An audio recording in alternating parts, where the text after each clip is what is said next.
Hi, good morning. രാവിലെ തന്നെ ഞാനേ കാര്യങ്ങളെല്ലാം ഉണ്ടാക്കിക്കൊണ്ടിരിക്കുകയാണ് കേട്ടോ. ചോറ് നല്ല വേവിച്ച് വെക്കാൻ പറ്റിയില്ല. അതുകൊണ്ട് ഞാൻ രാവിലെ 4ന്റെ അലാറം വെച്ചെങ്കിലും 4:30 എഴുന്നേറ്റ്. പക്ഷെ അടുക്കളയിൽ എത്തിയപ്പോഴത്തേക്ക് 5 മണിയൊക്കെ ആയി. എന്നിട്ട് ചോറ് വെച്ചത്. അപ്പോൾ 7:30 ആകുമ്പോഴത്തേക്ക് നന്നായിട്ട് വെന്തിരുന്നോളും, കുഴപ്പമൊന്നുമില്ല. ഒരു 7 ആകുമ്പോഴത്തേക്ക് റെഡി ആയിക്കോളും.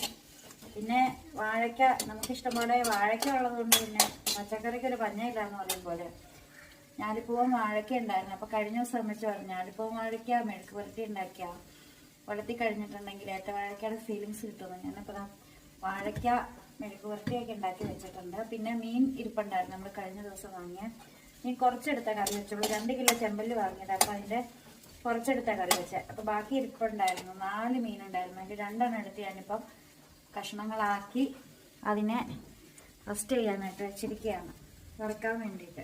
ചേട്ടനാണെങ്കിൽ ബാസ്കി മോനെ കൊണ്ട് പോയേക്കോ, ചേട്ടൻ വന്നിട്ട് വറുത്ത് തരാമെന്ന് പറഞ്ഞു.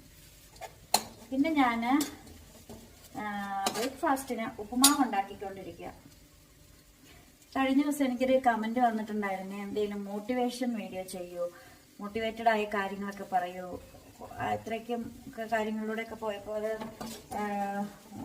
പറയുമ്പോൾ ഞങ്ങൾക്ക് അത് അംഗീകരിക്കാനൊക്കെ പറ്റുമെന്നൊക്കെ പറഞ്ഞ രീതിയിലൊക്കെ കുറേ കമൻസ് വന്നിട്ടുണ്ടായിരുന്നു. പിന്നെ എന്തോ മോട്ടിവേഷണൽ വീഡിയോസ് കുറേ വാക്കുകളൊക്കെ പറയണം എൻ്റെ മകൾക്ക് വേണ്ടിയിട്ടാണെന്നൊക്കെ പറഞ്ഞു. ഞാൻ മോട്ടിവേഷനൊക്കെ നമ്മുടെ ലൈഫ് തന്നെ കാണിച്ചു തരുന്നുണ്ട്. പിന്നെ അങ്ങനെ അതിന് മാത്രം ഒന്നും പറയാനൊന്നും അറിയത്തില്ല. ഞാൻ പറയുന്നൊരു പോളിസി ഉണ്ട്, എന്താണെന്നറിയാവോ? നമ്മൾ എന്ത് ചിന്തിക്കുന്നോ അതായിരിക്കും നമുക്ക് കിട്ടുന്നത്. എപ്പോഴും നമ്മൾ നെഗറ്റീവ് ചിന്തിച്ചുകൊണ്ടിരുന്ന നമ്മൾ ഒരു കാലത്തും രക്ഷപ്പെടത്തില്ല. നമ്മൾ പോസിറ്റീവായിട്ട് ചിന്തിച്ചാൽ മാത്രമേ ചിന്തകൾ എപ്പോഴും പോസിറ്റീവ് ആണെങ്കിൽ നമ്മൾ ചെയ്യുന്ന പ്രവൃത്തിയും എപ്പോഴും പോസിറ്റീവായിരിക്കും. എങ്കിലും നമുക്ക് എപ്പോഴും സക്സസ് ഉണ്ടാകും, ജീവിതത്തിൽ വിജയം ഉണ്ടാകും, സക്സസ്ഫുൾ ലൈഫായി മാറും. അതേ പറയുന്നുള്ളൂ. എപ്പോഴും പോസിറ്റീവായിട്ട് മാത്രം ചിന്തിക്കുക. ഏത് കാര്യത്തിലും നെഗറ്റീവ് മാത്രം കണ്ടുപിടിക്കാതെ അതിൻ്റെ ഒരു സൈഡിൽ പോസിറ്റിവിറ്റി ഉണ്ട് എന്നുള്ള കാര്യം ഓർക്കുക.